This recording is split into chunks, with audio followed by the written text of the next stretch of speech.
og við ætlum að tala frelsi frá áföllum, við ætlum að tala fyrirgefningu Guðs, hvernig við fáum frelsi frá áföllum og hvernig við lifum frjáls frá fortíðinni. Og áföll geta verið svo margskonar. Það getur verið brotin æska, það getur verið slys, ósætti, fjölskyldusundrung, skilnaður, það getur verið fráfall, missir, tengslarof, það getur verið ofbeldi, það getur verið líka bara breytingar. Breytingar geta líka verið flokkar sem áföll í okkar lífi og við þekkjum það öll að hafa orðið fyrir einhvers konar áföllum eða lent í einhvers konar áföllum. Og við þurfum að spyrja okkur í fyrsta lagi, hvað þessi áföll og hvað það sem að stýrir líf okkar með tilliti til áfalla þegar kemur að áföllum? Og það tilviljun að sumir virðast lenda í mun erfiðari, flóknari eða fleiri áföllum en aðrir? Og hvað veldur því að við lendum í þessum þrengingum og af hverju gerist það? Og það tilviljun ein? Það djöfullinn? Eða það okkar ein manntrú? Hvað það sem að mótar þetta og skapar þetta? Og Biblían kennir okkur þetta og það er mjög gott að kafa ofan í þessi vers sem við erum svolítið að fara að kafa ofan í þetta til að skoða dýpra og til þess að sjá betur heildarmyndina. Og það kemur fram í Biblíunni víða áföll, þrengingar og raunir eru það sem kallað próf Guðs. Og það mjög flott vers í Síraksbók í 2. kafla og það 1. vers og áfram. Og þar segir: Barni mitt, þú kemur til að þjóna drottni, bú þig þá undir þolraun, hjarta þitt sé einlægt og staðfast og rótt á reynslu tíma. Haltu þér fast við drottinn og vík eigi frá honum og þú munt vaxa af því síðir. Tak öllu sem að höndum ber, berðu þjáning og neyð með þolinmæði, eins og gull reynt í eldi, þannig eru þeir sem drottinn ann, reyndir í deiglu þjáningar. Treystu honum og hann mun taka þig að sér, gakk réttan veg og vona á hann. Og ég átti brotna æsku og mér leið ekki vel sem barn og ég kom út í unglingsárin og líka út í mín ungu fullorðinsár sem mjög brotin og reið og kvíðin og veik og ég byrjaði mjög ung að drekka og nota eiturlyf til að deyfa sársaukann og vanlíðanana sem kraumaði innan með mér og ég var einhvern veginn alveg frá barnæsku mjög svona mjög forhert í hjartanu. Ég trúði ekki á Guð og ég trúði ekki á Jesú og mér fannst bara að þeir sem trúðu á Guð og Jesú vera bara fífl og vitleysingar og og ég fór svolítið svona út í lífið bara reið og sár og ætlaði bara að sjá mig sjálf og gera allt sjálf. Og síðan í gegnum árin þá svona fór minn fíknisjúkdómi versnandi, þá bættist við fleiri sjúkdómar eins og átröskun og síðan náttúrulega mikill kvíði og vanlíðan og bara svona kraumandi sjálfshatur innra með mér og ég var bara algjörlega föst í myrkrinu og ég var meira að segja það forhert að þegar ég var í fermingarfræðslu að þá í öðrum fermingarfræðslu tímanum, þannig ég 13 ára gömul eða 12 ára gömul að þá reifst ég við prestinn og sagði bara það ekki hægt að skapa allar jörðina á 7 dögum og hann var eitthvað já, fyrir Guð 1000 ár sem 1 dagur og ég bara rauk á dyr í fússi, brjálu og ég sagði bara við foreldra minna ég ekki að fara í þetta fermingarrugl og þið verið bara að finna eitthvað annað og ég var með þeim fyrstu, ég fæddi 86, ég var með þeim fyrstu sem að fermdist borgaralega af því að ég var ekki að fara að taka þátt í þessu Jesú rugli og hjarta mitt gagnvart Guði hélt áfram einhvern veginn að herðast í gegnum árin og því meira sem að það harðnaði því meira varð svartnættið og í rauninni endaði þetta með því að ég var orðin rúmlíkjandi af alkoholisma og mínum veikindum og ég fann það í hjartanu mínu að ef ég myndi ekki fara að gera eitthvað þá myndi ég deyja. Ég fann það í hjartanu mínu að ég væri að fara að deyja úr þessu sjúkdómi ef að ég myndi ekki gera eitthvað í þessu og ég skynjaði innan með mér þetta val. Ég skynjaði að ég þyrfti að velja lífið, annars myndi ég deyja og það var það sem ég gerði á þessum tímapunkti og þetta var í kringum 2012 þegar ég fer síðan að byrja mitt meðferðarbrölt og síðan í gegnum AA-samtökin og þá byrja ég að nota bænina og byrja að opna á hana mögulega einhver æðri máttur að núti. Fyrsta skilgreiningi mín á æðri mætti það var hesturinn minn. Ég átti svona hest sem var mjög stór og bara svona yfirföra töltar og ég bara ok, minn æðri máttur hesturinn minn. Sem náttúrulega mjög sorglegt, þú veist, en ég var bara svo rosalega týnd. En Guð með okkur öll á ferðalagi og smátt, skref fyrir skref, byrjaði ég að nota bænina. Ég fann að bænin fór að virka fyrir mig, ég fór að ná meiri árangri. Ég fór að trúa á Guð en ekki Jesú. Það var bara Einars, þú veist, hann var svona Jesú hoppari og það var allt í lagi, þú veist, ég bara alveg virðingu fyrir því að það var ekki fyrir mig, en ég alveg trúði alveg á Guð. En síðan mætir Jesú mér, af því að hvort sem við vitum það ekki, við erum öll að leita að honum. Og þegar ég horfi tilbaka þá sé ég að ástæðan fyrir öllu þessum myrkri, öllum þessum áföllum, öllum þessum veikindum, þetta voru 18 ár af veikindum og sjúkleika og bara röðum áfalla sem átt sér stað á þessu tímabili. Þetta sjálfshatur og þessi sjálfsfyrirlitning og þetta sjálfsofbeldi sem ég var föst í, var svo ástæðan fyrir að Guð leyfði þess að gerast var svo að þetta var eina leiðin sem að hann hafði til að fá mig til að fara til hans. Guð gaf mér frjálsan vilja og ég var ekki að nota þennan frjálsa vilja sem hann gaf mér vitula. Og þetta var eina leiðin til að fá mig til þess að koma til hans og taka við honum. Ef að lífið hefði verið svo gott og ég hefði bara verið með þetta og allt gengið vel, ég hefði aldrei farið til Guðs. Aldrei nokkuð tímann. Og Guð, hann prófar okkur og hann reynir okkur og hann leyfir okkur að fara í gegnum það sem við erum að fara í gegnum hérna í þessu lífi til þess að við þekkjum hann, til þess að við förum til hans. Og í Biblíunni segir að hinn raunverulega synd að þekkja ekki Guð. Þetta kemur fyrir bæði í Gamla testamentinu og í Nýja testamentinu. Og til dæmis í Jóhannesar Guðspjalli í 16. kafla í 9. versi, þar segir Jesús: syndin að þeir trúðu ekki á mig.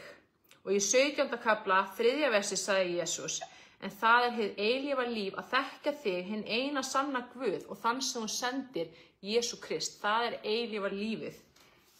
Og vandamál heimsins að heimurinn þekkir ekki Guð og ástæðan fyrir að Guð sendi Jesú Krist inn í heiminn var til þess að við myndum þekkja hann. Og í Jóhannesar Guðspjalli í 17. kafla 25. versi sagði Jesús: heimurinn þekki þig ekki en ég þekki þig. Enginn þekki Guð á himnum betur en sonurinn og það þess vegna sem að hann gat gert allt sem hann gerði á jörðinni, þessi kraftaverk, þessi tákn og undur, lækningarnar. Og það segir í Daníels bók í 11. kafla 32. versi að þeir sem þekkja Guð sinn munu dáðir drýja. Og ef við skoðum til dæmis í Jeremía 13. kafla 22. versi, þar segir: ef þú hugsar með sjálfri þér, hvers vegna hefur allt þetta dunið á mér, þá skaltu vita vegna mikilla syndar þinnar. Og þarna verið að vísa í syndina að þekkja ekki Guð. Það ekki verið að segja að því að þú ert búin að hegða þér svo illa eða brjóta af þér. Syndin að þekkja ekki Guð. Og hann segir þetta: ég mun því dreifa ykkur eins og stráum sem fjúkundan eyðimerkur vindinum. Það hlutskipti þitt, launin sem ég skammta þér, segir Drottinn, af því að þú gleymdir mér en treystir legum. Og í Jeremía 16. kafla 10. versi, það verið að fjalla orð Drottins sem kom til Jeremía, þar sem hann að tala Jerúsalem og segja: þú skalt ekki dvelja hér, ekki skapa þér fjölskyldu hérna, því að hér mun fólk deyja úr banvænum sjúkdómum, þau munu falla fyrir sverði, það verður hungursneyð. Þeir segja hérna að og hann varar hann við að dvelja þarna, að hann segir það verða þöggun yfir öll gleðihróp og fagnaðaróp.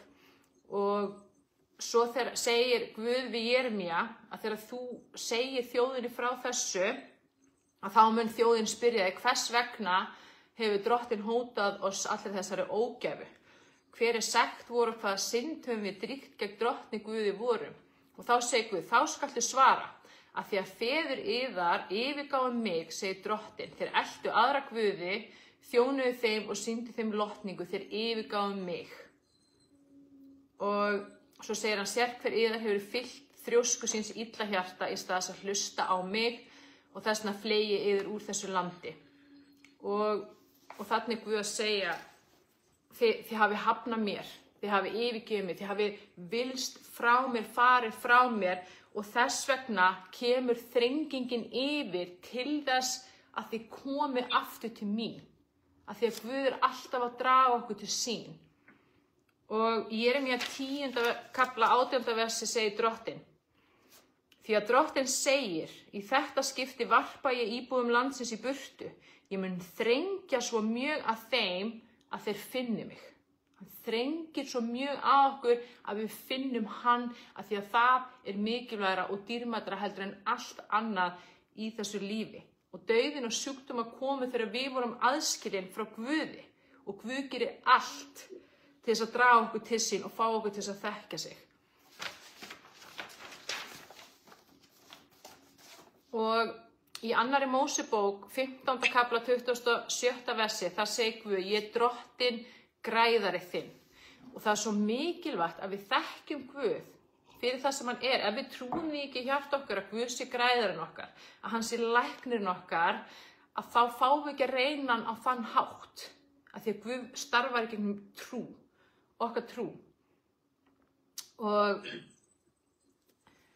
í Jesaja 7. kafla 19. versi, þar segir Drottinn, ég færi þessari þjóð ógæfi þar ávöxtu þeirra eigin hugafast, þeir hafa ekki hlustað á orð mín. Það tala mikið það, Jesús segir aftur og aftur, þeir sem eyru hafa heyri. Sælir eru þeir sem að heyra, við að heyra í Guði, við að hlusta á Guð. Og í 28. versi í Jesaja 7. kafla segir, svo sannarlega sem ég lifi, segir Drottinn, mun ég fara með ykkur eins og þið hafið sjálfir talað í eyru mín að ég muni gera. Og þannig Guð að segja, við reynum Guð á þann hátt sem við trúum og við fórum svolítið í þetta í lestrinum trú og trúalækningu. Og tilgangur þrengingun og prófana að leiðrétta ranga trú Guð og þannig færa okkur nær honum og gera okkur líkari Kristi. Af því að mjög oft erum við með ranga trú eða rangar hugmyndir hver Guð og hvernig hann og förum nánari þá eftir og hann að leiðrétta það líka. Og mér langar svolítið að fara í Daniel og Daniel var spámaður Guðs á þeim tíma sem að gyðingar voru ofsóttir og kúaðir af heiðnum konungi Nebúkadnesar Babylóníu konungi. Og Daniel var Ísraeli og hann var tekinn ásamt nokkrum öðrum Ísraelum til að starfa við hirð konungsins. Og konungurinn dreymdi þá draum sem enginn gat ráðið fyrir hann, en þessi draumur olli konungi miklum kvíða og miklu hugarangri. Og Daniel, hann bauðst þess að ráða drauminn og hann var mikill Guðsmaður og hann útskýrði fyrir konungi að hann myndi fá ráðninguna beint frá Guði. Og í öðrum kafla, 30. versi í Daniel, það segir Daniel konungi hvers vegna hann fekk hann draum og hvers vegna ráðningin var að birtast honum frá Guði. Og þar segir hérna að ráðning draumsins hafi verið gefin honum svo að þér yrðu hugsanir hjarta þíns ljósar. Hann að segja svo að þér yrðu hugsanir hjarta þíns ljósar. Munið eftir versunum sem við fórum í síðast að lífið sjálft kom út úr hjartanu og svikula hjartað. Hvernig hjartað stundum að svíkja okkur af því að við vitum ekki hvað býr í okkar eigin hjarta eða hverju við trúum og þá erum við að skapa út úr hjartanu líf sem við viljum ekki endilega fá. En Guð, hann opinberar fyrir okkur, hann að stöðugt að tala til okkar til þess að sýna okkur hvað býr í hjartanu okkar. Og þarna Guð að veita Nebúkadnesari þessa ráðningu til þess að sýna hann hvað býr í hans eigin hjarta. Og í Daniel öðrum kafla 22. versi segir, hann afhjúpar hið djúpa og dulda. Hann veit hvað í myrkrinu býr og ljósið býr hjá honum. Hann afhjúpar það sem dulið og djúpt. Og síðan lýsir Daniel þessum draum, þessu líkneski eða þessu ferlíki og gefur honum ráðninguna. Og í framhaldi þá áttar konungur sig skamma stund á því að hans Guð, sem sagt Guð Daniels, sé hinn eini sanni Guð og konungur konungana og Guð Guðana segir, en það endist stutt að því framhaldi af þessu lætur Daniel reisa eitthvað viðurstyggilegt líkneski, risastórt, og fyrirskipar öllum að tilbiðja líkneskið annars verða þeim drepnir. Og þið kannast eflaust við söguna af eldsofninum, þar sem að gyðingunum varpað inn í eldsofnina þegar þeir neituðu að tilbiðja líkneskið en að þeir dóu ekki. Og það var annað ták sem að Guð var að sýna konungi til þess að sýna honum hver hann af því að konungur þekkti hann ekki. Og í framhaldi af því kraftaverki að þá aftur skammastund byrjaði konungur að lofa Guð og svona aðeins að tengja sig við hann, en það endist ekki lengi að því að síðan fær konungur síðari drauminn, og í þeim draumi beinlínis tekið fram að hjarta konungsins verði að Dýrs hjarta og hann skuli þreyja 7 tíðir í þeim tilgangi að hver lífvera sjái að hinn æðsti alvaldur yfir ríki mannanna, að hann fær ríki hverjum sem hann vill og getur jafnvel setta yfir hinn lítilmótlegasta meðal manna. Og þessi lærdómur Guð að hann hafi vald yfir öllu og öllu illu, öllum tignum, öllum konungum, öllum stjórnvöldum, öllu ríki, þessi lærdómur líka til dæmis í Makkabæjabók, fyrir Makkabæjabók. Og ég man eftir að Guð var að móta mig þegar ég var að lesa þessa bækur af því að ég trúði því ekki hjarta mínu að Guð hefði allt þetta vald. Að Guð hefði raunverulega vald yfir dómstólunum og stjórnvöldunum og yfir öllu illu allstar. Og ég fann að hann var að móta og leiðrétta þessa trú í hjartanu mínu hann. Og það er það sem hann er að gera hérna gagnvart konungi. En Nebúkadnesar er með hart hjarta og forhert hjarta og Daniel kemur aftur til konungs og ræður þennan draum og segir að hann segi að konungurinn verði rekinn út úr samfélagi manna til dvala með dýru merkurinnar og þar skuli hann lifa eins og dýr og éta gras í 7 ár. Og allt þetta rættist, þessi ráðning draumsins rættist og það gerðist í rauninni þannig að, ég ætla aðeins að mjúta hérna, svona, það gerist í rauninni þannig að Nebúkadnesar, hann er orðinn hrokafullur og það segir í Biblíunni að hroki sé upphaf fráhvarf hjartans frá Guði, þannig að við þurfum að passa okkur rosalega á því.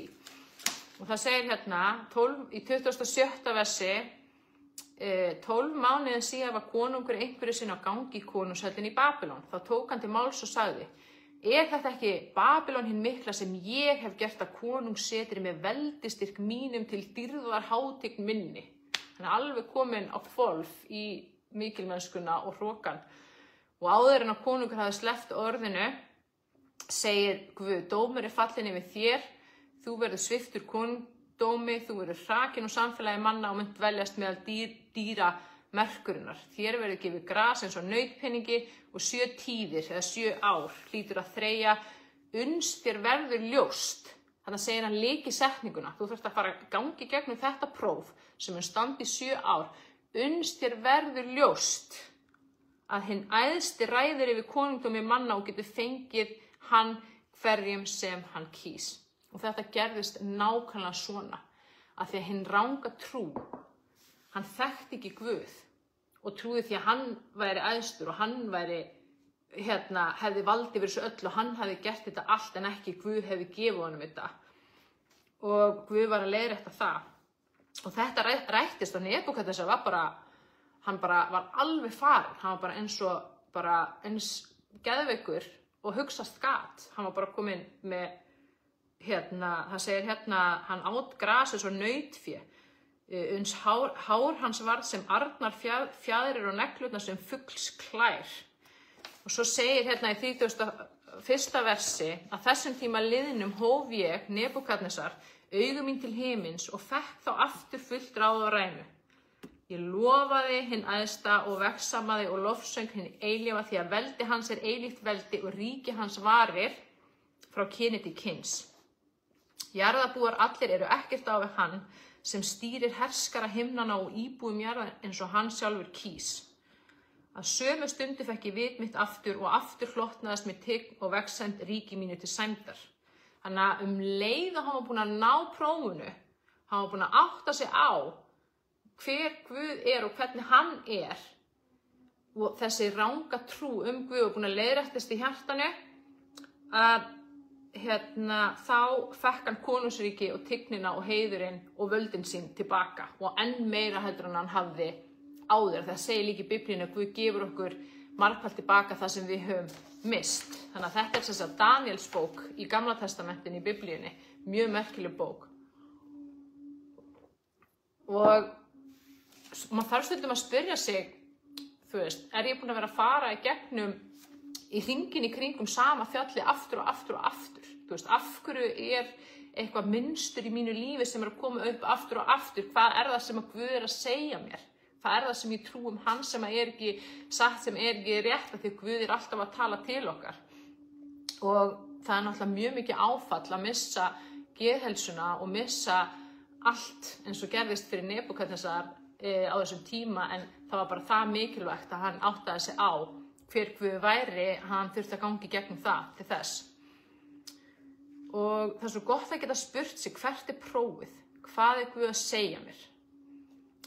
Með þessu náum við svona að skipta hugarfarinu okkar úr því að vera óheppin eða fórnarlömb yfir í að vera að þreyja próf Guðs og leita sannleikunum sem hann að veita okkur, og þannig umbreytum við öllum okkar krafti í kraft Guðs. Og ég veit ekki hvað margir hérna inni sem hafa lesið Jobs bók. Ég man eftir þegar Guð sagði mér fyrst að lesa hana og ég kíkti á hana og ég bara, má ég please lesa eitthvað annað? En hann var bara Jobs bók. Þannig að ég bara, þraukaði gegnum hana, og svo þegar ég fór að kafa dýpra og dýpra og biðja Guð opinberun, og þá bara, vá, þetta magnað, þetta ótrúlegt. Og í Jobs bók að þá, í stuttu máli, þá fjallar hann ríkan mann sem lifði mjög blessunarríku lífi. Hann var réttlátur, hann óttaðist Guð, hann forðaðist illt. En hins vegar þegar maður skoðar Job þarna í byrjun, þá skín svolítið í gegn kvíði og ótti. Það var svona kvíði í honum, var mögulega hann eða eitthvert barn hans hefði kannski formælt Guð eða syndgað, og hann var að færa fórnir fyrir barna sinna reglulega til að forðast það eitthvað slæmt gerðist. Og ef við skoðum fyrsta kafla 7. vers, að þá sjáum við að kaflinn sjálfur ber yfirskriftina fyrri prófraun Jobs. Þannig að það fer ekkert á milli mála, þarna var Guð að leggja fyrir hann próf. Og þetta voru rosa hörð próf. Mig grunar að Job sé svona dæmisaga, ég held ekki að það sé sögulegt eða hafi gerst í alvörinu, en þeim mun meiri ástæður að kafa ofan í hana þegar það er svo mikið kennsla. Og já, Job, hann misti allt. Hann var sviptur öllum eigum sínum, börnin hans dóu öll, og síðan var annað próf sem hann var látinn gangi gegnum, og þá misti hann heilsuna líka. Og þrátt fyrir allt þetta, að hafa mist allt, mist heilsuna, mist börnin sín, fjölskylduna, þá formælti Job ekki Guði. Og síðan koma 3 vinir Jobs til hans, Elífas, Bildad og Sófar, og þeir komu til að sýna samúð og huggun. Og síðan fjallabókin að þeir að skiptast á að halda einhverjar svaka ræður. Og það þarf að kafa svolítið ofan í þessar ræður og skoða hvað hver að segja til að fatta boðskapinn í sögunni. Og Job fer að formæla sjálfum sér og þeim degi sem hann fæddist, og síðan segir hann ákveðna lykilsetningu í 3. kafla 25. versi: það sem ég óttaðist kom yfir mig, það sem ég skelfdist henti mig. Og eitt af því sem Guð segir aftur og aftur og aftur í gegnum alla Biblíuna, bæði í Gamla testamentinu og í Nýja testamentinu, óttist ekki. Óttist ekki. Og Guð, og Job, hann óttast svo mikið að eitthvað hræðilegt myndi koma fyrir hann eða börnin hans, að hann án afláts gerði allt sem hann gat til að vera réttlátur, fórna, biðja og gera allt rétt og vera alltaf réttur í augum Guðs til þess að reyna að koma í veg fyrir að ógæfan myndi dynja yfir. Og hérna má maður spyrja sig, í hvað vantrú, í hvað röngu trú Job þarna gagnvart Guði? Hverju trúir hann Guð sem ekki rétt? Og við náum ekki að fara yfir allar þessar löngu ræður hérna, en þegar vinir hans koma, en þegar þetta við lesum, að líka svolítið yfir þessu og biðja Guð opinberun, þá má sjá að þessi 3 vinir Jobs að segja við Job, það getur ekki verið og sért svona réttlátur. Þú hlýtur að hafa gert eitthvað rangt, annars væri ekki reiði og refsing Guðs að koma yfir þig með þessum hætti. Þannig að það hlýtur að vera, þú ert ekki að segja satt sjálfa þig, og það svona rifrildi á milli þeirra og Job alltaf að halda fram sakleysi sínu og segja, jú, ég er réttlátur. Og í 7. kafla að þá kemur fram svona samtal Jobs við Guð, þar sem þeir fara að tala saman. Og Job ákallar Guð og segir, hef ég syndgað, hvað hef ég gert þér? Hví hafðir mig að skotspæni svo ég varð sjálfur mér byrði?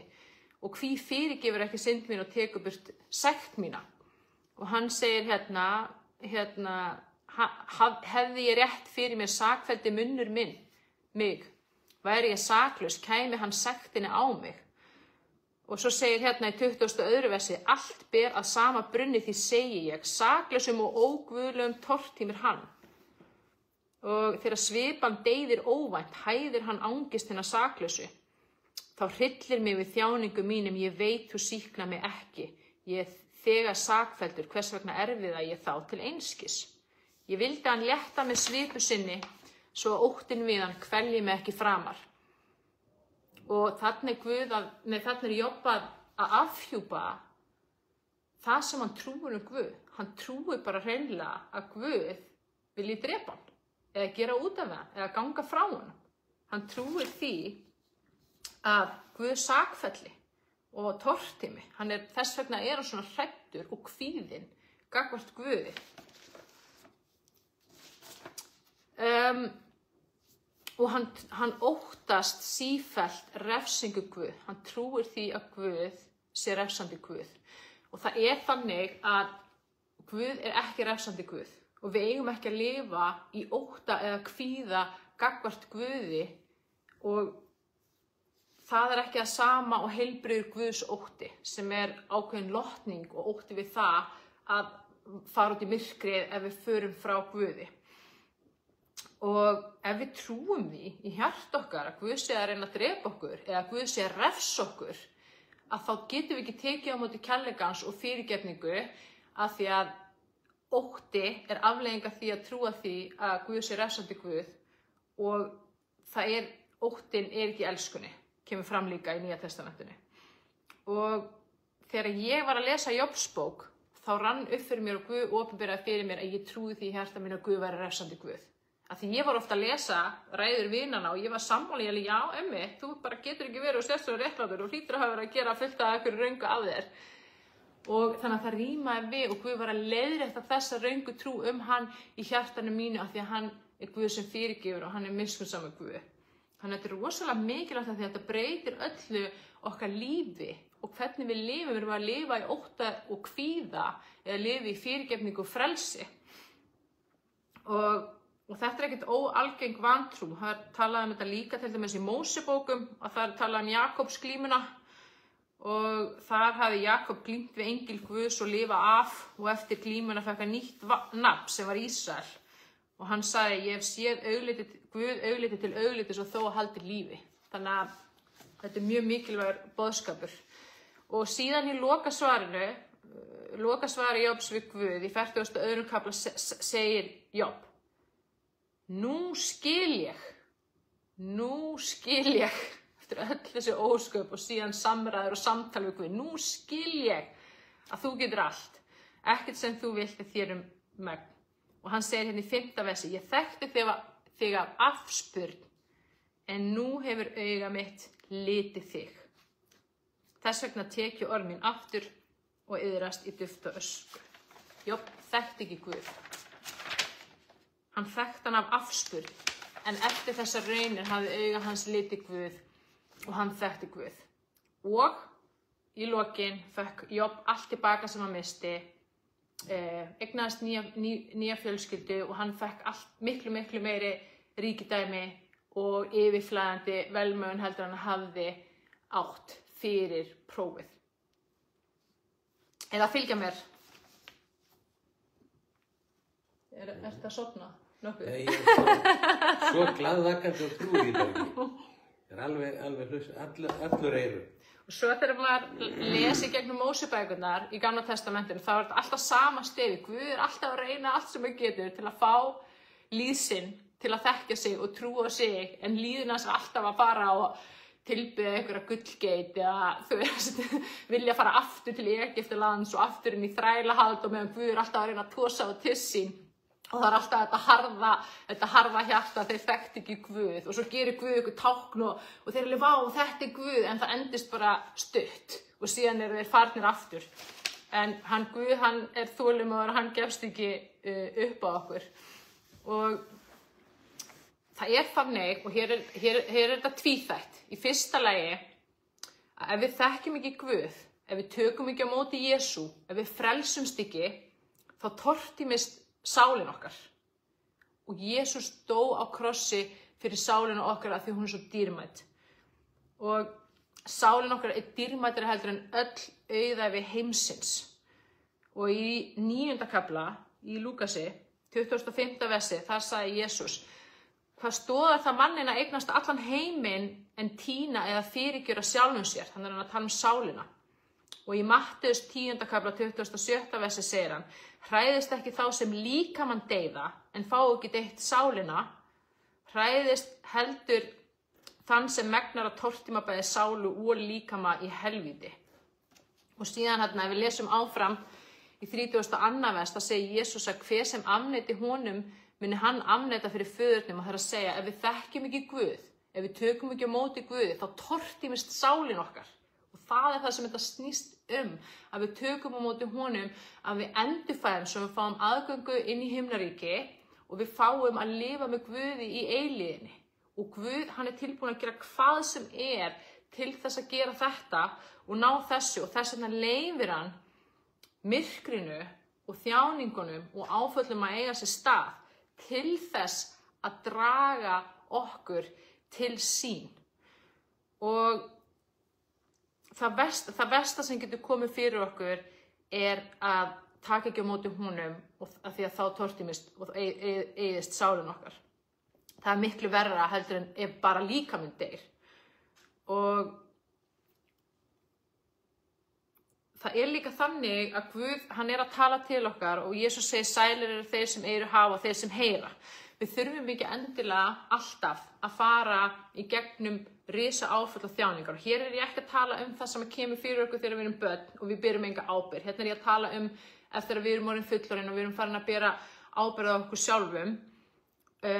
Guð tala til okkur, ef við hlustum á hann og byggjum hann að opinbera fyrir okkur það sem í hjarta okkar er, þá mun hann sýna okkur það og hann þarf ekki að þrengja að okkur til þess að við áttum okkur að. Við þurfum ekki að fara í gegnum svona jobbreynslu ef við hlustum.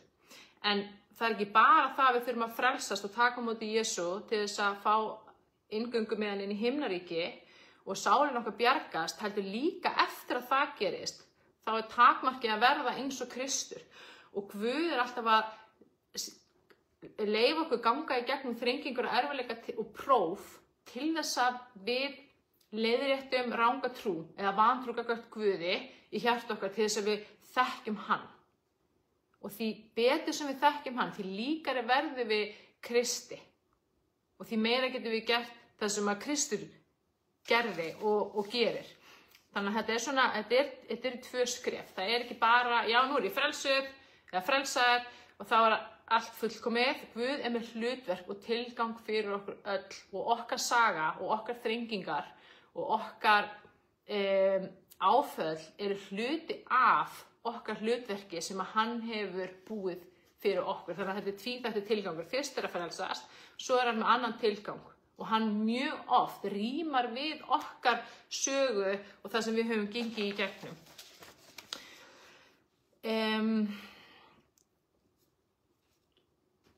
þannig að við hlustum á Guð og við spyrjum hvað ert að segja mér? Af hverju er ég að fá þetta bréf? Af hverju er þessi að senda mér þessi eða hreyta þessi í mig að senda mér þessi skilaboð? Hvað er það í hjarta mínu sem að skapa þetta? Hverju trúi ég þig sem að er ekki satt og rétt þig? Og Jesús stóð á krossi svo við gætum lifa í yfirflæðandi blessun og átt lífi fullri gnægð. En Guð gaf okkur líka frjálsan vilja. Og ef að einn sauður týnist, þá skilur hann hina 99 eftir til að fara að sækja hann eina og ég trúi því í hjarta mínu að Jesús mun ekki koma tilbaka fyrir hann að alla sálir eru búin að ná að frelsast. Af því að hann elskar hverju eina sál svo mikið að hann dó fyrir, að það hefði bara verið ein sál, það hefði hann dáið fyrir hana. Þannig að þetta skiptir hann öllu máli og þess vegna skiptir svo miklu máli að við séum líka tilbúin að segja frá. Og þetta er líka ástæðan fyrir að á endatímum verður mikla þrengingin eftir burthrifninguna. Þá talað að verði þrengingin mikla, það sem verður bara rosa miklir erfiðleikar og áföll og þrengingar inn á jörðinni og það er til þess að þessi hópur sem situr eftir og hefur ekki tekið á móti Jesú, sem er með harðasta hjarta að þeir snúi sér til hans og endurfæðst. Og það er tilgangurinn með þrengingunni miklu. Og ef við spyrjum okkur núna hvað þýðir að þekkja Guð, ef við gerum ráð fyrir því að við séum öll hérna búin að taka á móti Jesú, ef það er ekki þannig að þá mun það gerast í bæninu á eftir og þá er það næsta skref að okkar hlutverk að þekkja Guð. Og að þekkja Guð er að trúa því í hjarta okkar Guð sem hann trúir sig sjálfan.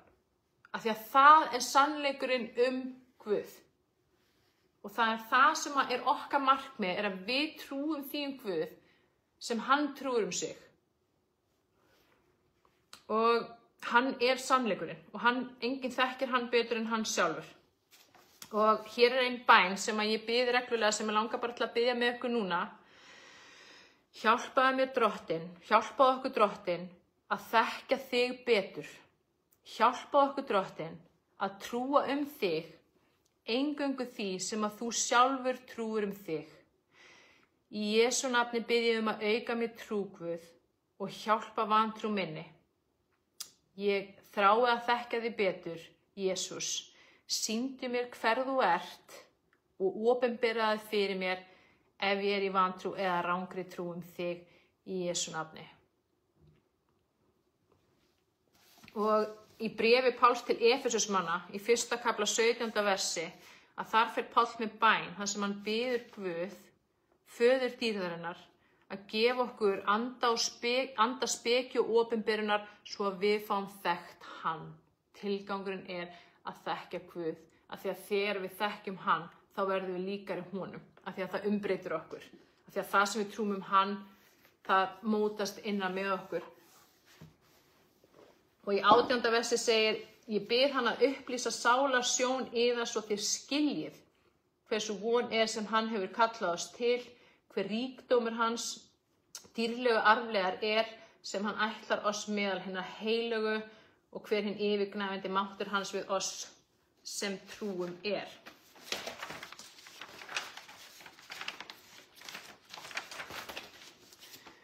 Og í speki Salómons 15. kafla 3. versi segir að þekkja þig er fullkomi réttlæti, að þekkja máttinn upphaf ódauðleika. Og svo er verið að tala þann sem að þekkir ekki Guð, hjarta hans er aska, von hans er vesall en mold og líf hans engu verðmætar en leir. Því að hann þekkir ekki þann sem myndaði hann og blés honum lífsand í brjóst og sál sem býr yfir sköpunarmætti.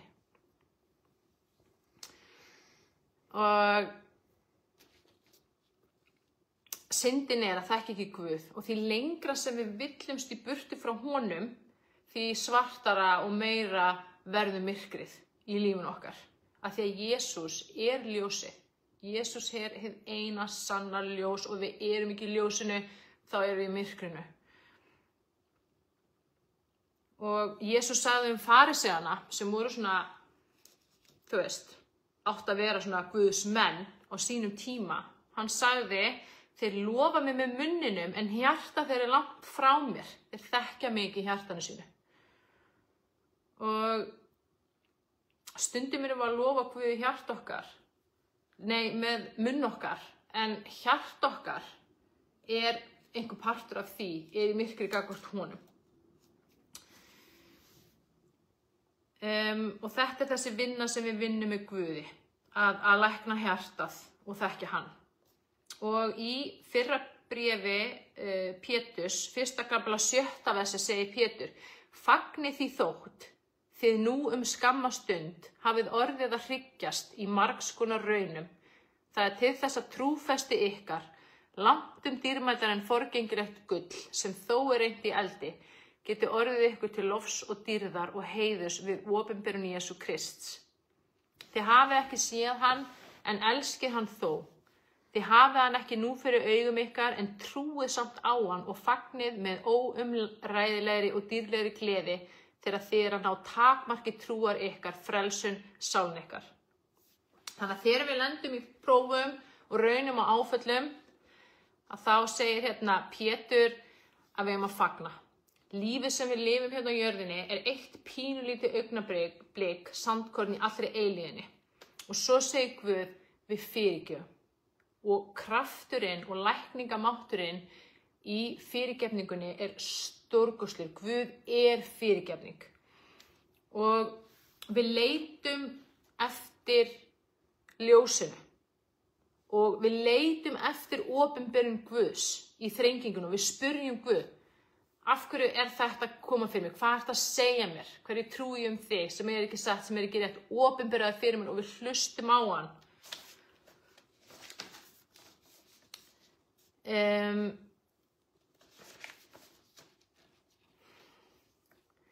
Ef við erum með skakkan Guð í hjartanu eða hjá Guð eða skurðgóða dýrkun, þá mun Guð prófa okkur þar til að það leiðréttist og hann gerir það okkar vegna svo við getum lifað í hans ljósi, í hans kærleika, í heilbrigði og friði og hans athvarfi en ekki í myrkrinu. Og svo er það þannig að því ofta sem við föllum á okkur tilteknu prófi, því harðara verður prófið.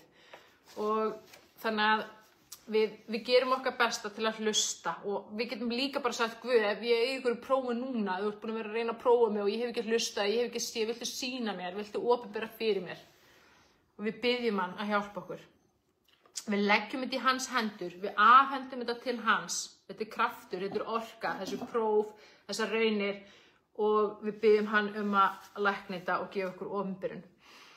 Og varðandi fyrirgefninguna, og fyrirgefningin er eitthvað sem hefur bara algjörlega bjargað mínu lífi og gefið mér frelsi frá áföllum fortíðar og frelsi frá fortíðin og frelsi frá sjálfum mér.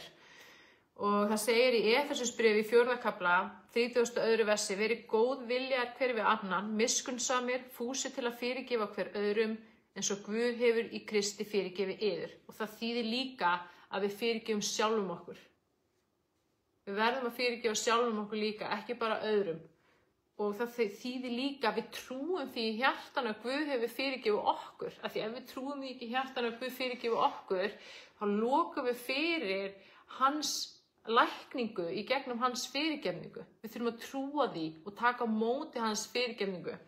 Og meira að segja Guð fyrirgefur okkur og hann gerir það sjálfsins vegna, eins og segir í Jesaja 43:25.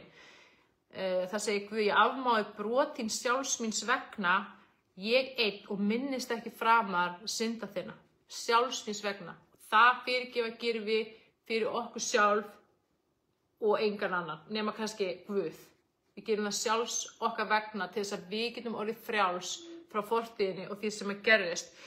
Og þegar við fyrirgefum, að því að áföll, sársauki, kvíði, ótti, depurð, sorg, sjokk, panik, allt þetta er orka eða kraftur sem getur setið innan með okkur. Þegar við fyrirgefum þá fer þetta út. Það kemur léttir og sársaukinn og vonbrigðin og áfallið fer út og við fáum frelsi frá því. Og það þýðir líka að við þurfum að fyrirgefa ekki bara gerandanum eða geranda eða sjálfum okkur, heldur líka sjálfu áfallinu. Stundum þurfum að fyrirgefa Guði. Stundum verðum við reiður til Guð og við þurfum að fyrirgefa honum, jafnvel þótt að hann sé ekki að gera neitt rangt. Stundum þurfum við að fyrirgefa sjálfum okkur ef við ásökuðum okkur að hafa gert eitthvað rangt, jafnvel þótt við gerðum ekki neitt rangt. Þá fyrirgefi. Og ég bara lifi eftir þessari meginreglu í dag. Ég fyrirgef öllum og öllu alltaf strax.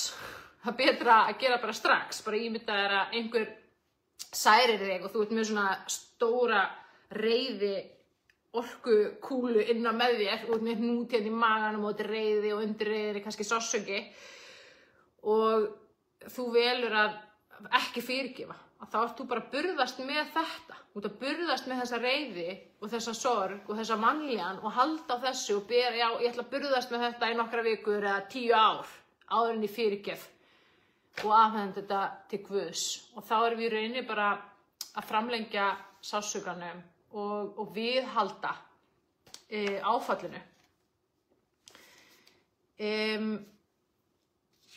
Það segir líka í síðara Kórinthubréfi í 2. kafla 10. versi en hverjum sem þið fyrirgefið, þeim fyrirgefið líka. Og það sem ég hef fyrirgefið, hafið þurft að fyrirgefa nokkuð, þá hefur það verið vegna ykkar fyrir augliti Krists til þess að Satan ná ekki tökum á okkur því að ekki okkur ókunnugt vélráð hans. Þannig að ef við lifum í ófyrirgefningu þá gefur það óunnunum tök á að hafa neikvæð áhrif á líf okkar.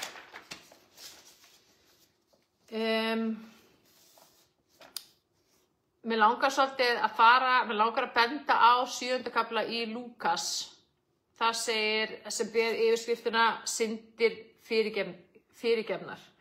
Og þar segir í 36. versu áfram að farisea hafi boðið Jesú til máltíðar og hann fór þarna inn í hús fariseans og sat þar til borðs. Og það var einhver kona sem bjóð þarna í bænum sem hafi fréttað að Jesús væri þarna og hún var svona bersynddug sem bara, hún hafi lifað í mikilli synd og það var bara allra vitorði og hún hafi þannig svona óorð á sér. Og hún kemur þarna inn í húsið og bara sest við fætur hans og bara grætur og fyrir að væta fætur hans með tárum sínum og þurrka tárin með hárinu sínu og vera að kissa fætur hans og smyrja fætur hans með smyrslum. Og þarna byrja að fara sig eitthvað hneykslast á þessu og bara hugsa með sig, veit ekki Jesús hver þetta er og hvað hann hefur gert og eitthvað svona að fussa og sveigja.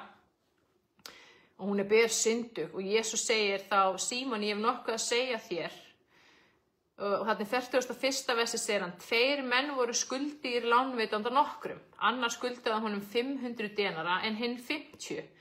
Nú gátu þeir ekkert borgað og þá gaf hann báðum upp skuldina. Hvor þeirra skyldi nú elska hann meira? Og Símon svaraði, sá hygg ég sem hann gaf upp meira. Og Jesús segir við hann, þú ályktaðir rétt. Síðan snéri hann af sér að konun og sagði við Símon, sérðu þessa konu? Ég kom í þitt hús og þú gafst mér ekki vatn á fæti mína, en hún vætti fæti mína með tárum sínum og þerraði með hári sínu. Ekki gafst þú mig koss, en hún hefur ekki látið af að kissa fæti mína allt frá því ég kom. Og svo segir hann hérna í 47. versi, því segi ég þér, hinar mörgu syndir hennar eru fyrirgefnar, enda elskar hún mikið, en sá elskar lítið, sem lítið er fyrirgefið. Og síðan segir hann við konuna, syndir þínar eru fyrirgefnar. Og þegar ég var að hugsa þetta vers og reyna að kafa dýpri í þetta, að þá fann ég að Guð vildi að ég staldraði við og hugsaði þetta og ég fór í svona hugleiðslu og bæn og ég var að biðja Guð að gefa mér opinberun og þá allt í einu gaf Guð mér sýn og hann sýndi mér mig og hann sýndi mér börnin mín, strákarna mína, koma til mín þar sem þeir hefðu gert eitthvað af sér og voru miður sín með einlægt hjarta og þeir komu tímanu og sögðu bara mamma fyrirgefðu. Og hann sýndi mér þegar ég tók á í fangið og bara umfaðmaði á með ást og kærleika og hlýju og bara sturtaði kærleika og fyrirgefningu yfir þá. Og hann sýndi mér sambandi sem hann vill eiga við okkur af því að við erum hans börn.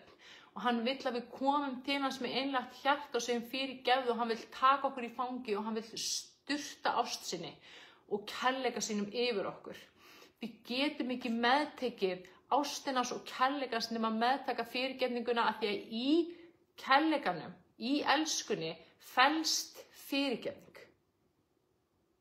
Og það er það sem hann er að segja, þannig að þegar við komum til hans sem lítil börn, þess að Jesús segir, með einlægt hjarta og bara segja pabbi fyrirgefðu og þá gefur það honum tækifæri til þess að sturta þessari ást og þessari fyrirgefningu yfir okkur og þá verður okkar samband við hann svo miklu nánara og kærleiksríkara og fallara fyrir vikið. Það var það sem að hann sýndi mér og þess að skilurist þessu ást og það elskan fyrirgefur en óttinn býst við hegningu. Guð ekki refsandi Guð. Hann fyrirgefur og hann miskunnsamur og hann góður og hann tilbúinn að fórna öllu til þess að bjarga okkar sálum og til þess að fá okkur til sín. Hann meira þess að tilbúinn að horfa upp á börnin sín sem hann elskar meir en allt, gangi gegnum þjáningar og erfiðleika og raunir til þess að við komum til hans og til þess að við þekkjum hann. Þannig að, já, við notum sem sagt fyrirgefninguna og við gerum fyrirgefninguna að svona daglegu tóli í okkar lífsstíl. Segjum bara sem svo eitthvað fyrir taugarnar okkur, við fyrirgefum því, kemur léttir okkur líður betur. Við fyrirgefum einhverju ástandi eða einhverjum þrengingum eða einhverjum erfiðleikum og það mjög gott ef við gerum það, þá förum við bara til Guðs og við segjum bara Guð, viltu hjálpa mér að fyrirgefa? Viltu hjálpa mér að fyrirgefa þessu? Vilt þú fyrirgefa þessu? Þannig að þetta er svona bara heilum stund okkar með Guð þar sem við leitum til hans og byggjum hann að hjálpa okkur og við fyrirgefum bara saman með honum. Við gerum þetta með honum og þá fáum við raunverulegt frelsi. Og mér langar núna til að taka bara, hvað var þetta sem ég skrifaði? Jesaja 43:18. Já, Jesaja 43:18, nú ætlum við að fara áður fyrir mig í bænina. Það segir Guð að við eigum ekki að hanga í fortíðinni. Hann segir, ég er með nýja hluti fyrir þig. Ég er með nýja hluti fyrir þig og þitt líf. Þannig að við fyrirgefum fortíðinni, við afhendum hana til Guðs og hann hreinsar hana og hann læknar hana og eftir sitja demantar og gimsteinar sem reynsla og viska og nánara og heilbrigðara og fallegra samband við skaparann sem dýrmætara heldur en allt annað sem við eigum. Miklu dýrmætara heldur en auðæfin í þessum efnislega heimi sem eyðast hvort sem bara á endanum. Og það er það sem við ætlum að gera í bæninni núna og við ætlum að þakka Guði fyrir, við ætlum að taka á móti hans fyrirgefningu, við ætlum að trúa því að hann sé búinn að fyrirgefa okkur, við ætlum að fyrirgefa sjálfum okkur og við ætlum að taka fortíðina og öll áföllin og allan sársaukann og öll vonbrigðin og öll veikindin og allt sem bara þessi svarta orka eða hvað vil ég kalla þetta, kraftur og við ætlum bara að afhenda þetta til hans. Og hann tekur þetta og við fáum stórkostlegan létti og síðan ætlum við að stíga inn í þetta nýja sem að Guð hefur handa okkur. Ok. Það langar til þess kannski að fyrir bænleysa eitt vers. Þannig að ástæðan fyrir því að Guð vill koma orði sínu til okkar, það er ekki ekoflippi á Guði, heldur segir Biblían að hann sendi út orð sitt til að lækna okkur. Amen. Og Guð er ekki hörundsár þegar við gerum ranga hluti. Hann vill ekki gera ranga hluti að þeir skaða okkur. Og Jesús, hann var staddur hérna í Jerúsalem og grét einu sinni. Og ástæðan fyrir hann grét að hann átti vænt borgina og landið og fólkið. Og hann grét, vissi það, og Guð var búinn að sýna honum það, að eftir einhver áratugi myndi Rómverjar koma og rústa borginni, sem gerðist 30 árum seinna. En það segir hérna, hann segir, Jerúsalem, Jerúsalem, þú sem líflætur spámenn og grýtir þá sem sendur þau til þín, sem þegar Guð kemur orð sitt, þá voru þeir alltaf að hafna því. Hann segir, hversu oft vildi ég safna börnum þínum eins og hæna safnar ungum sínum undir vængi sér og þið vilduð ekki. Guð að senda út orð sitt að þið vill vernda okkur, eins og hæna verndar unga sína. En að því þið höfnu allt orðin, þá gat ég það ekki, segir hann. Og svo heldur hann áfram og segir,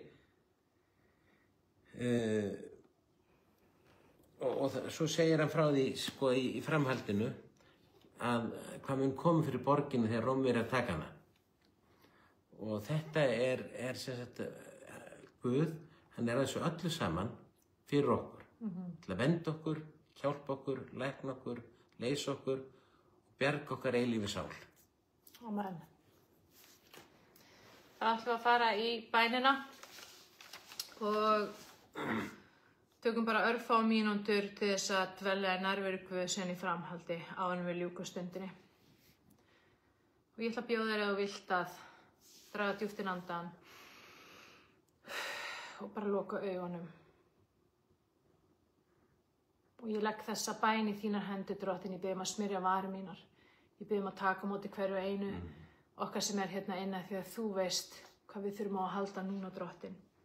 Og ég þakka þér fyrir, Drottinn, að þú hefur fyrirgefið mér og fortíð minni. Og ég tek á móti þinni stórkostlegu guðlegu fyrirgefningu inn í hjarta mitt núna, Drottinn. Í Jesú nafni.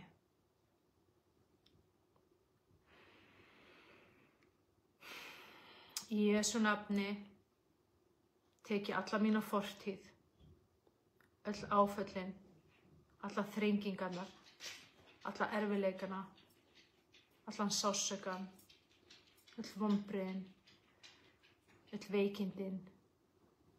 Í Jesú nafni tek ég þetta allt og fyrirgefi þessu og ég afhendi þetta til þín, Drottinn Jesús. Takk þetta. Takk þetta ok af mér. Gefðu mig þitt ok af því að þín byrði er létt, Drottinn. Í Jesú nafni fyrirgefi ég þessu.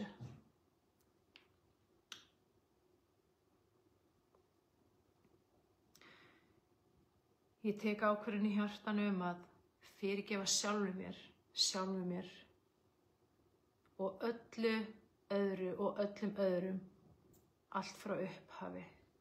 Amen.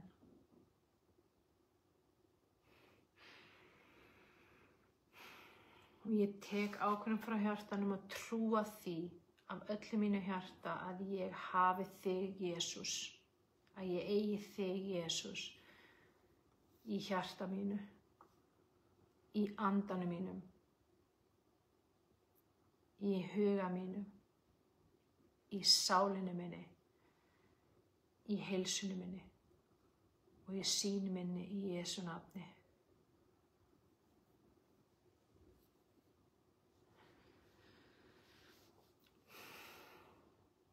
Ég bið þig, Drottinn, að fyrirgefa allri vantrú og allri rangri trú sem ég hef verið í gagnvart þér, Drottinn. Hjálpa þú hjarta mínu, hjálpaðu vantrú minni. Ég afhendi þér þetta, Drottinn, gefðu mig trú.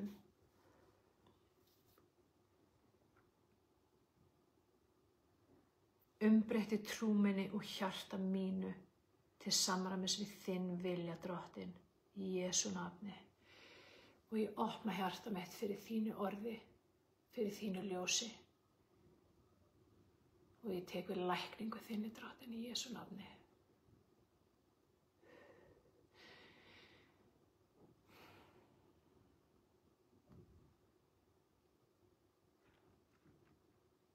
Ég bið þig, Drottinn, að fyrirgefa öllum ótta, öllum kvíða og öllum erfiðleikum. Og ég afhendi þetta til þín núna, Drottinn. Og ég trúi því að þú læknir mig og frelsi mig frá þessu í Jesú nafni.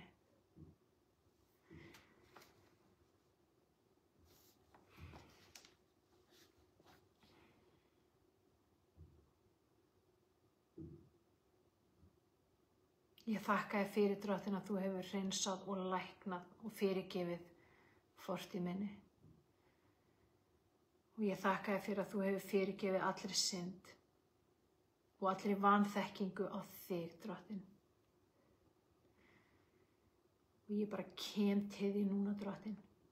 Ég bara hleyp í gegnum opið haf til þín, Drottinn, af því að ég vil þekkja þig.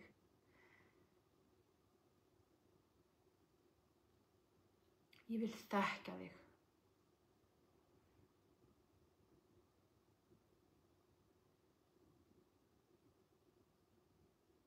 Auktu mér trú.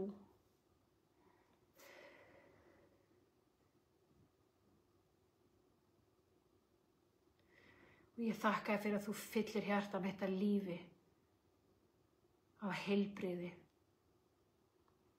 af frelsi, af trú og speki þinni í Jesú nafni.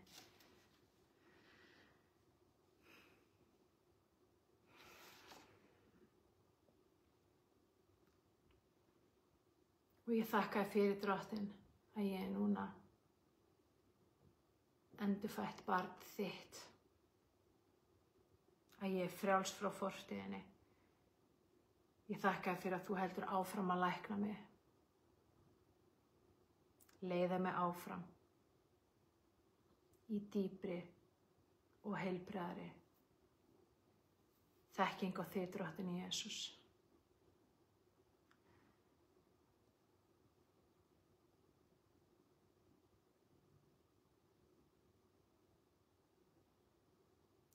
Í Jesú nafni afhendi þér allt sem í hjarta mínu er sem er ekki frá þér komið, Drottinn.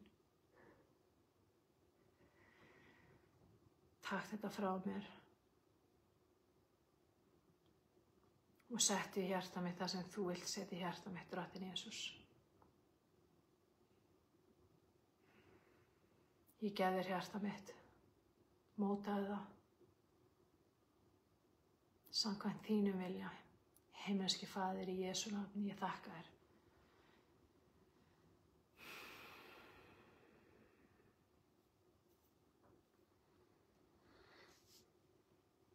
Ég þakka þér fyrir að þú fyllir hjarta mitt af gleðinni þinni, af friðinum þínum, af þinni sátt, að þú ert sáttur við mig.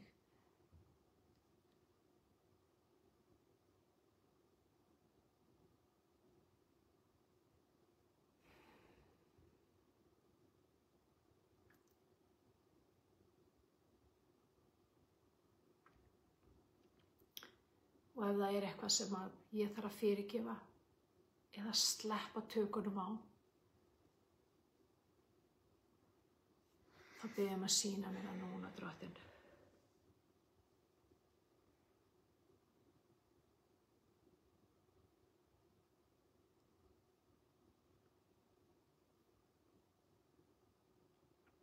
Og ég sleppi.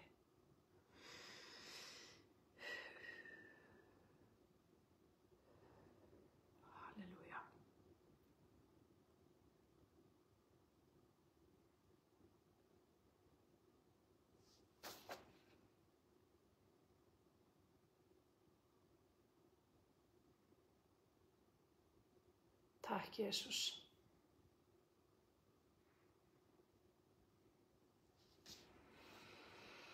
Og þú finnur stórkostlegan létti inn á með þér. Þú finnur hvernig Guð er að vinna í þínu hjarta. Hvernig Guð er með því í fanginu sínu. Hvernig þú hefur stigið inn í hans undursamlega ljós.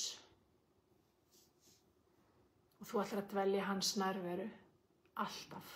Alla eilífð og halda áfram að knýja á hann, færa þig nær, kynnast honum betur og Guð mun leiða þig inn í nýtt. Hann hefur eitthvað nýtt fyrir þig og það er bjart og það er fallegt og það er stórkostlegt og það er heilbrigt og það er gott og það er skemmtilegt og það er fyndið og það er magnað. Í Jesú nafni tek ég við því sem að þú gefur mér núna, Drottinn, og ég þakka þér fyrir.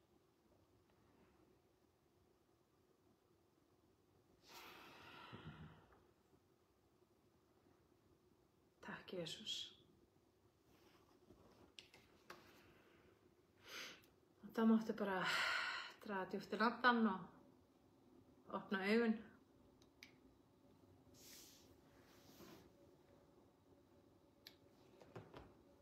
Og koma tilbaka. Þessari bæn. Amen. Þetta bara hafðist. Já. Þetta var nú held ég alveg met, ég hef aldrei séð svona miklu efni komið á svona stuttum tíma, sko, hérna, að magni til, sko. En hvað segir þið? nú er stundinni formlega lokið. Já, stundin er formlega lokið. En þeir sem vilja spjalla, þeim er bara alveg velkomið að vera hér áfram á netinu. Já. Annars bara þakka ykkur kærlega fyrir að hafa verið með. Þetta er risa andlegt partí. Já, algjörlega. Þetta er það. Þetta er djúpt, sko. Þetta er djúp speki Guð, sko.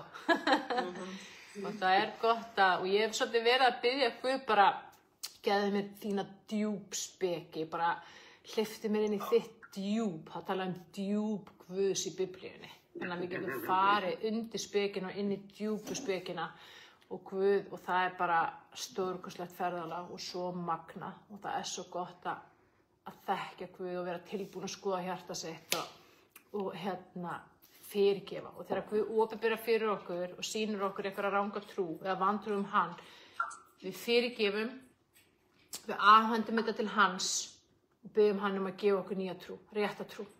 Það er bara að fyrirgefa, afhenda honum þetta, biðja hann að gefa okkur nýja trú og hann setur nýja trúin í hjarta og leiðréttir okkar trú gagnvart sér, og þar af leiðandi þekkjum hann betur og fáum að reyna hann fyrir það sem hann raunverulega er. Þessi stórkostlegi, yfirnáttúrulegi kraftaverka Guð sem hann er.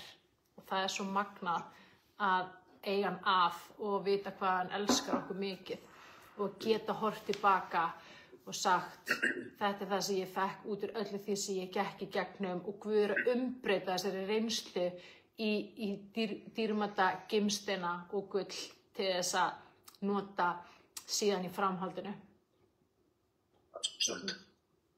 Amen. Eitt sem ég langar að spyrja þig, Já. að þegar þú talar að til þess að komast inn í Guðs ríki, Já. Verður maður að hafa tekið móti Guði. Já. Hvernig, nú missti ég son fyrir 2 árum sem var algjörlega trúlaus og Já. ekkert heyra neitt svona. Og hvað þá? Ég trúi því, og það eru margar vísbendingar í Biblíunni og Guð gefur öllum tækifæri, hann ætlar að sækja alla sálir. Sálin er eilíf, þannig að þegar líkaminn deyr, þá deyr ekki sálin. Þannig að ég myndi biðja fyrir, alltaf þegar ég sé til dæmis fréttir af slysum eða einhverja deyja, þá bið ég alltaf fyrir sálinni. Og ég bið Jesú að fara og sækja sálina og lækna hana og fara með hana inn í sitt himnaríki. Jesús er að starfa. Hann elskar alla sálir dýrmætar, hann er hirðirinn og hann ætlar að sækja alla sauðina sína og fara með henni í himnaríki. Þannig að ég myndi biðja fyrir sálinni hans og biðja Jesú að sækja hana og fara með hana inn í sitt ljós. Ég get sagt sjálfur, það sem að ég er að maður hefur auðvitað hugsað þetta alla tíð, sem að fór að lesa Biblíuna, og Biblíun er svolítið þögul, þessa hluti, hvað með það sem deyja á þess að hafa heyrt fagnar þetta stórkostlega tækifæri, til eignast eilíft líf og allt svoleiðis. Já. Og það sem við finnum þó í Biblíunni er tvennt. Og það er Biblían skýr á. Guð vill að allir eignist þetta. Já. Það kemur skýrt fram. Og það kemur líka fram að Guð er réttlátur. Og að lokum þá gafst ég upp og sagði bara við sjálfa mig, Guð vill að allir eignist þetta og Guð er réttlátur, hann hefur einhverja leið og ég veit ekki um hana. Hann hefur leið. Þetta er alveg pottet svar, því það getur enginn sagt neitt við mig, ég er búin að segja þetta. Hann hefur alltaf leið, en að biðja fyrir sálina og svo biðja Jesú að fara að sækja hana, hann gerir það. Ég sætti mig að ég hef ekki svarið hvernig, en ég trúi að Guð hefur leið. Já, hann hefur leið. Hann hefur leið. Og það er svo mikilvægt að við biðjum fyrir sálum, við biðjum fyrir þeim sem er ekki búin að taka á móti Jesú, af því það er stóra plan Guðs, skilur, og hann vil fá okkur með sér til þess að hjálpa til við að koma þessum sálum inn í Guðsríki. Og það segir á einum stað í Biblíunni að það voru eitthvað sálir geymdar, hvað var það eitthvað staðar undir örkina á Nóa, ég man ekki hvernig sagan það var, og Jesús fór og sótti þessar 6 sálir, var það ekki svoleiðis? Nei, hann fór bara að predika yfir öndunum varðaldi. Já. Sem hefði ólíðast á dögun Nóa. Já. Hann fór þangað í enda eftir krossistinguna. Já. segir bara, þetta í Pétursbréfi Já. og svo þetta ekkert mikið útskýrt, sko. Nei, akkurat. En svo líka þegar ég í vafa eitthvað, sérst, ef ég að lesa í Biblíu og ég skil ekki eitthvað, mér vantar eitthvað svör, þá tala ég við Guð. Og ég segi bara, hérna ég með þetta vandamál eða þessa spurningu og ég ætla að afhenda þetta til þín og fyrirgefa þessu, ég bið að hjálpa mér, þú veist, hvernig á ég að svara þessu, hvernig á ég að bregðast þessu, hvað á ég að gera, þú veist, eða ég skil ekki þetta, viltu gefa mér opinberun, Guð viska, Guð speki og hann veit allt og hann skilur allt og hann vill eiga þetta nána samband við okkur þar sem við erum bara í stöðugu samtali við hann. Og í stöðum samskiptum við hann með okkur alltaf og gengur með okkur í gegnum þetta líf þegar við hleypum honum að. Amen. Einhverju fleiri spurningar? Það var frábær spurning, Margrét, takk fyrir hana. Eða einhverju sem vilja bara tjá sig? Já, einhverju sem vil tjá sig eitthvað. Já, mjög góð. Já. Það líka þetta að börnin okkar ganga inn í þá blessun sem að fylgir okkur sem trúum. Amen. Það ítir ennþá frekar undir þennan möguleika, sko. Akkurat. Og einhvern veginn í hinum andlega heimi, þú veist, það ekki tími og það ekki rúm, þú veist, það ekki fjarlægð, það ekki tími, það einhvern veginn einhver eilíf og svona tímaleysi og Guð getur allt. Einhver alveg tilvera. Já, og það ekkert sem takmarkar, hann hefur vald yfir öllu, hann hefur líka vald yfir öllu illu, þannig að og það svo mikilvægt líka að sjá það eins og Nebúkadnesar þurfti að læra á þig hard way.